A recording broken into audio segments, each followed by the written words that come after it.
Hi ಎಲ್ಲ ವಿದ್ಯಾರ್ಥಿಗಳಿಗೂ Educare Karnataka ಚಾನಲ್ಗೆ ಸ್ವಾಗತ. ಈ video specially for neat candidates.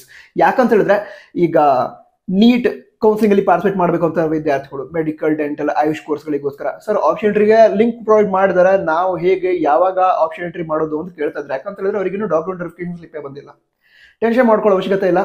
ಯಾಕಂತ ಹೇಳಿದ್ರೆ ಈಗ ಸ್ಟಾರ್ಟಿಂಗ್ ಅಲ್ಲಿ ಎಂಜಿನಿಯರಿಂಗ್ ನಂತರ ಇತರ ಕೋರ್ಸ್ಗಳು, ಅಗ್ರಿಕಲ್ಚರ್ ಆಗಿರ್ಬೋದು, ಈ ರೀತಿ ಕೋರ್ಸ್ಗಳಿಗೆ ಆಪ್ಷನ್ ಎಂಟ್ರಿ ಸ್ಟಾರ್ಟ್ ಆಗುತ್ತೆ. ಅದರ ನಂತರ ನಿಮಗೆ ಡಾಕ್ಯುಮೆಂಟ್ ವೆರಿಫಿಕೇಶನ್ ಸ್ಲಿಪ್ ಸಿಕ್ಕ ನಂತರ ನಿಮಗೂ ಕೂಡ ಆಪ್ಷನ್ ಕೊಡ್ತಾರೆ. ಅಂದ್ರೆ ಮೊದಲಿಗೆ ಸೀಟ್ ಮ್ಯಾಟ್ರಿಕ್ಸ್ ರಿಲೀಸ್ ಮಾಡ್ತಾರೆ. MBBS, BDS, ಆಯುಷ್ ಕೋರ್ಸ್ಗಳ ಸೀಟ್ ಮ್ಯಾಟ್ರಿಕ್ಸ್ ರಿಲೀಸ್ ಮಾಡ್ತಾರೆ. ಅದರ ನಂತರ ನಿಮಗೂ ಕೂಡ ಆಪ್ಷನ್ ಎಂಟ್ರಿಗೆ ಡೇಟ್ಸ್ ಅನ್ನ ಅನೌನ್ಸ್ ಮಾಡ್ತಾರೆ. ಹಾಗೆ ಆಪ್ಷನ್ ಎಂಟ್ರಿಗೆ ನೀವು ಕೂಡ ಪಾರ್ಟಿಸಿಪೇಟ್ ಮಾಡಬಹುದು. ಓಕೆ, ಅದಕ್ಕಿನ್ನೂ ಟೈಮ್ ಇದೆ. ನಂತರ ಹೊಸದಾಗಿ ರಿಜಿಸ್ಟ್ರೇಷನ್ ಮಾಡ್ಕೊಳ್ಳೋದಕ್ಕೇನೆ ಯಾರು KCETಗೆ ಅಪ್ಲೈ ಮಾಡಿರಲಿಲ್ಲ, ಈಗ ಅಪ್ಲೈ ಮಾಡಬೇಕು ಅಂತಂದ್ರೆ ನೀಟ್ ಕೌನ್ಸಿಲಿಂಗ್ ಅಲ್ಲಿ ಪಾರ್ಟಿಸಿಪೇಟ್ ಮಾಡೋದಕ್ಕೆ, ಅವರಿಗೆ ರಿಜಿಸ್ಟ್ರೇಷನ್ ಮಾಡ್ಕೊಳ್ಳೋದಕ್ಕೇನೆ ಈಗ ಅವಕಾಶ ಇದೆ. ಜುಲೈ 10ನೇ ತಾರೀಕುವರೆಗೆ ಅವಕಾಶ ಇದೆ.